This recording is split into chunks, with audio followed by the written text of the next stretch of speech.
and welcome to my mini vlog. So ngayon, pupunta ako ng bahay ng aking kaklase dahil gagawa kami ng performance sa math. Kailangan namin yun at dapat namin yung gawin dahil good student kami.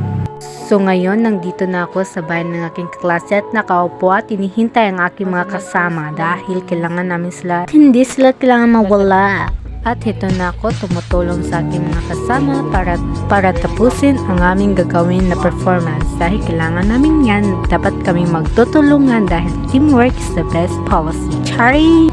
And is a responsibility. Lahat gagawin para sa God. At ito, pinapakita ko sa inyo kung ano ang aming gagawin. At ito ay angle of elevation. Nag-video ako habang kami ay nagagawa sa aming performance sa math of angle of elevation. At ito na, malapit na namin matapos ang aming performance. Diba ang ganda?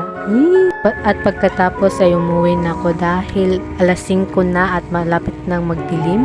Kaya naman muna akong umuwi sa kanila. Understanding naman sila dahil ako lang ang mag-isa umuwi at malayo ang sa amin. At naglalakad din ako. Wala akong kasama kaya naman nagbi-video na lang ako para may company at ito binibidyohan ko ang aking paglalakad sa kalsada. Ito naman ay binibidyohan ko ang aking sarili dahil malapit na ang aming bahay.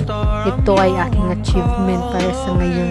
First time ko kasi maglakad na 5 PM na papalapit ng gabi na ako lang ang mag-isa. At dito naman ay nakauwi na ako ng ligtas. Salamat sa Diyos.